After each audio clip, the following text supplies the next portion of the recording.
This is Thomas Lyons for Raps on TV, down at York Bethnal Green for the Steve Goodwin Show. Fortunate to be joined by Unbeaten professional Brad Pauls. Firstly, Brad, how you been? Very good, cheers. I'm training hard, feel good. Yeah. Fight next week. How's preparations gone ahead of your fight, and what are you looking to sort of emulate in the fight in terms of improvement from your last fight, and sort of what things have you been working on in the gym that make sure you get the result on the night? First off, yeah, training's gone amazing. Been flat out in the gym since January 1st. Strict dieting, losing weight, training hard. Been helping Linus prepare for his fight, which is tough sparring. And yeah, just staying in the gym, training hard. Saturday I've got a little 4-rounder, sort of keep me busy. I'm not overlooking anything. But then the month after, April the 20th, I'm fighting in Torquay, close to my homeland in Cornwall. So looking to have a busy year and build some momentum, and hopefully get a title or other stuff. Yeah, 10 fights unbeaten as a professional, looking to make that transition now into sort of title contention. How important is these kind of 4-rounders sort of in terms of experience to make sure that you do, when you are fighting for a title, that you're equipped for the step up in level? I think they're essential. You need to have these build-up fights, but for me at the minute, I've had 10 fights to build me up and get me experience. But I've got to be active. I can sit out the ring and wait for a title. It's not going to do me no good. For me personally, I'm like all in or all out. I need the fight dates, and I've got 2 now. So I've got what I need, and it's not the actual fights. It's staying in training camp, in the gym with likes of Linus and everyone else that I'm sparring. You learn more in the gym than you do anywhere else. So it's staying there, and then when the time does come for a title, ready. Yeah, I mean the stable at the moment is thriving. See, last weekend we had Sean Robinson win the Southern area, Joshua Akapovi. I mean, great fight, and also sort of Sean's first step up into Southern area title level. I mean, how impressed were you with his performance on the night? The fact he was able to stay composed, mature into sort of that level, that step up against 12-0 unbeaten prospect in Akapovi. I was very impressed, but not surprised, because Sean slept on it, like from everyone in the media. Sean's not big on social media, but he's slept on as a fighter. He goes under the radar a lot. And we're in the gym with him every day. We know how good he is. We know he's composed from open box, and he can whack as well. But I was happy about he boxed. Obviously, first big test for him against an unbeaten lad. Sean is better than people think, and he's only going to show people by actually doing it. He's not the type to big himself up bigger than he is. He'll just get in there and he'll show you. And that's what I like about Sean. He's old school, you know what I mean? So do you kind of feel that he's starting to reap the rewards now that he's got the platform with Goodwin to get those titles under his belt? Do you think that kind of spurred him on a bit because he's so reserved and kind of under the radar, that these kind of fights get him sort of motivated for then when the platform's right, the exposure's right, that he'll build? Exactly, like look at him, like he's just won that Southern area first shot, and then he was confident anyway with himself. I think of the confidence he can get from that. His first 10-rounder, and he smashed it against a good unbeaten lad who was southpaw, awkward. You see him, long arms, long legs, big for the weight, and Sean just boxed his ears off. So the confidence he'll get from that, and that's our gym. That's it. Look at Linus tonight. He's going to go win the English title eliminator, and then hopefully Southern area or something for me. So. Before I come into Linus's fight, just talk about sort of your ambitions for the next 12 to 18 months. Is it to get into a position to fight for a major title, and then kind of kick on 2019, stay active, and just kind of push on in your career? So I want to be active to start off with, but for me, one of my biggest goals is I want to bring professional boxing back to Cornwall. So in my county where I'm from, there hasn't been pro boxing since 1982, right? So me as a lad coming up, it was a mythical thing. It was on TV. Pro boxing was not real. So it hasn't happened there since my life. So my goal is to find a venue and put on professional shows in Cornwall, which it can be done, and to show the kids in Cornwall that it can happen. Like I didn't get someone to show me. I had to find my own way and do it. But I'm here. I'm doing it. Do you know what I mean? So for the kids in Cornwall, people will see it, and the boxing's in an amazing place and it can thrive. Why not? Why can't it thrive in Cornwall? Hats off to. I mean, as well, kind of stripping it back down to the grassroots, kind of building. I mean, as you're unbeaten as a professional, there's a lot of kind of expectation in terms of if there's not a lot of boxing in that kind of geographic location. So in terms of kind of setting the standards, being the flag bearer for Cornwall boxing, is it kind of a case that you want to kind of be in these meaningful fights that people start taking notice in the area?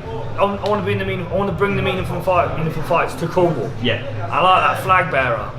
I'm going to use that. Well, no, just because obviously, like because if, like you said, Cornwall hasn't had it has nothing. It has nothing in terms of boxing. It's very limited, so I had to leave and try and do it elsewhere. Yeah. But now that I've got a little bit of something, I want to bring it back because boxing's an amazing sport. It does amazing things for the community, for people's lives, for what it teaches people. To have it in Cornwall would be amazing. It's a beautiful thing. And campaigning at middleweight, sort of. I mean, are you kind of looking to stick at middleweight for the? I'll be middleweight till I retire. Yeah. I mean, if you look at the domestic scene at the moment, obviously, a few weekends ago we had Liam Williams maintain his British title status against Joe Mullender. I mean, the domestic scene's thriving. Are those kind of fights in the future that you're kind of looking at, the likes of Liam Williams, Mark Heffron, and those kind of caliber of opponents? I think subconsciously you watch them because potentially it's possible. Yeah. Like, I'm not going to call anyone out, but if I keep winning and progressing, these things are likely, and I'm doing this to get to them places. Yeah. So of course that can happen for me at some point. It's not anything personal to them. It's I want. Imagine winning a British title. Yeah, imagine that. Great. It's a beautiful belt, isn't it? Yeah. And then touching on Linus's fight, obviously English Eliminator tonight. Kind of he's progressed steadily. Had those fights on the major platforms like it's a Haymaker, good win. Do you feel like Linus is ready now to kind of kick on and start to challenge for these titles, the likes of the English, the British, in kind of due course? Yeah. I feel like it's a shame he didn't win the Southern area on the way. Obviously, everyone knows what happened there and the cancellations, whatever. But he's a bit above that. Yeah. Like, put him in for an English year, I think he'd be sweet. Do you know what I mean? And I know that I spar every fucking week. Do you know what I mean? Jesus. How is the sparring? I mean, do you get a lot of kind of out? We put up a video recently, me and Linus just trading bombs. I absolutely love it. Absolutely love it. It's so good. Because I've probably done over 1,000 rounds with a guy. Yeah. That he tends to run out of tricks. The little tricks you do with each other, so we just have a shootout. Do you know what I mean? Yeah. Good for the fitness. Do you know what I mean? So and do you know what it is? It's good to have someone like this with you, level with you, because you train with worse people, it's not going to push you on. Train with someone like Linus or someone like this, it's going to make you better and better and better. Yeah. Steal some of his tricks, not his style though. Yeah. But yeah, no, it's sweet, man. It's good. But you kind of feel that because you're embarking on your own journey, it's good to have guys in the gym that will push you, have the level of competition then to kind of develop as a fighter yourself, mature into the weight, and also mature as kind of you progress. So I mean, in terms of having a reputable gym and training Terry Stewart, I mean, how much kind of have you benefited from that impetus in the gym? Massively, because there's people in our gym that are all on the same mission, going through the exact same thing that we're going through. And when me, Linus, Sean, Paul Greenidge, we're all going through it at the same sort of time. Yeah. Like me and Linus are similar records, Sean similar records, all sort of that area at the same time. And then you learn from each other. You talk about it. How do you do this? How help someone out with something that's doing something similar to you? Yeah. So it's good for us. It's a good support system and it's a good competitive environment. I think. It's good. Yeah. And I mean at world level, obviously the new kind of streaming platform with DAZN got all their top middleweights kind of recently signed. Got Canelo, Jacobs, kind of rumours of Charlo potentially going on to the platform. Gennady Golovkin, and then last night we had Gabe Rosado and Marius Selecki. Did you manage to catch that fight? I haven't watched it yet, but I will watch that. Sounds like it was good. A few knockdowns and that. Yeah, a few knockdowns. I'll watch that. It's good. Yeah, boxing, it's in the best place, isn't it? It's amazing. And look at some of their purses. Yeah. And what would your assessment be of the kind of boxing in general? I mean, in terms of British boxing at the moment, from where it was, and kind of having the backing now with all these different platforms. I mean, where it's thriving, isn't it? It's in the best place I've seen it since I can remember. Yeah. Growing up, I used to watch Ricky Hatton, and then after Ricky Hatton, it sort of wasn't the same for a little while, and then now look at the megastars in boxing. Not that it's all about money, but look at some of the purses, look at the viewing figures, look at all the different platforms that it's on. Boxing's one of the biggest sports in the world. It's amazing. And in terms of tonight's fight, obviously massive welterweight showdown between Errol Spence and Mikey Garcia. Have you got any sort of predictions for that fight? I think Errol Spence, and that's free to air TV.